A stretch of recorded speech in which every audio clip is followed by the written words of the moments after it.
ஐயோ ஐயோ என ஒலித்த ஒப்பாரி ஓலத்தால் ஆயிப்பாளையம் ரயில்வே தண்டவாளம் பகுதி அன்று கொலைக்களமாக மாறியிருந்தது.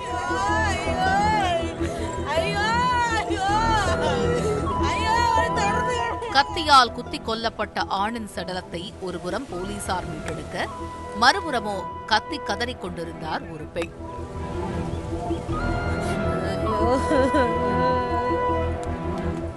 கட்டிய கணவனை இரத்த வெள்ளத்தில் உயிரற்ற பிணமாய் பார்த்தால் எந்த மனைவியால் தாங்கிக் கொள்ள முடியும்?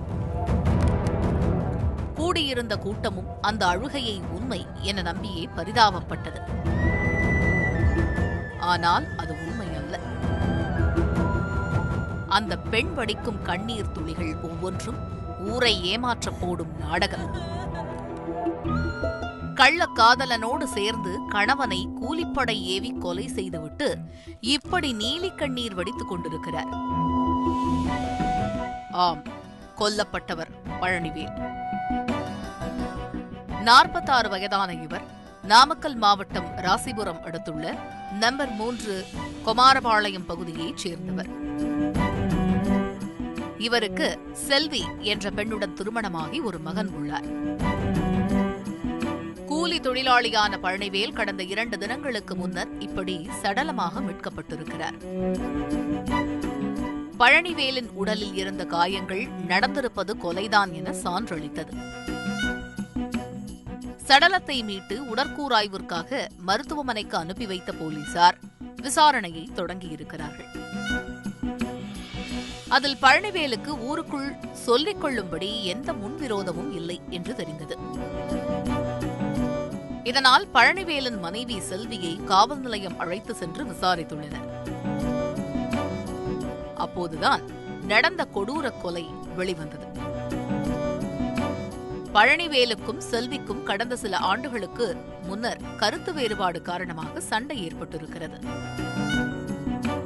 இதனால் இருவரும் பிரிந்து செல்லும் நிலைக்கே சென்றுவிட்டனர். அப்பொழுதுதான் இந்த விஷயத்தை சமாதானம் செய்ய இருவரும் அதிமுக ஊராட்சி மன்ற தலைவர் கந்தசாமியிடம் சென்றுள்ளனர். சண்டையை தீர்த்து வைக்கும் சாக்கில் அடிக்கடி செல்வியை சந்தித்து பேசி வந்திருக்கிறார் கந்தசாமி.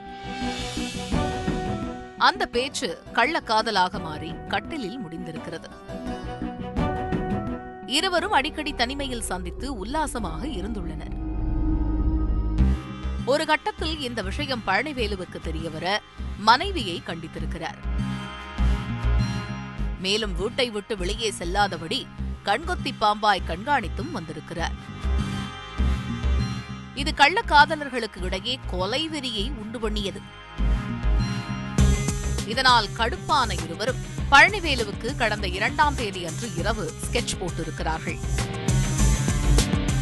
நெத்திமேடு பகுதியைச் சேர்ந்த ரவி என்பவருடன் ஆயிப்பாளையம் ரயில்வே பாலத்தின் கீழ் சரக்குடன் காத்திருந்திருக்கிறார் கந்தசாமி. அப்பொழுது பழனிவேலுவுக்கு போன் செய்து மது குடிக்க அழைத்திருக்கிறார்கள். இதன் பின்னால் இருக்கும் விளைவு தெரியாத பழனிவேலும் இருசக்கர வாகனத்தில் அவர்கள் கூறிய இடத்திற்கு சென்றுள்ளார். அங்கே மூவரும் கழுத்து வரை குடித்திருக்கிறார்கள். முழு போதையில் இருந்த பழனிவேலுவை கழுத்திலும் மார்பிலும் குத்திக் கொன்றுவிட்டு இருவரும் தப்பி ஓடி இருக்கிறார்கள். மேலும் செல்விக்கு போன் செய்து தகவல் கொடுத்துள்ளனர். மறுநாள் காலை ஒன்றும் தெரியாதது போல செல்வி நீலிக்கண்ணீர் வடித்து போலீசாரை திசை திருப்ப முயன்றது விசாரணையில் வெளிவந்துள்ளது. இந்த சம்பவம் தொடர்பாக வழக்கு பதிவு செய்த போலீசார் செல்வியையும் கூலிப்படையாக செயல்பட்ட ரவியையும் கைது செய்துள்ளனர்.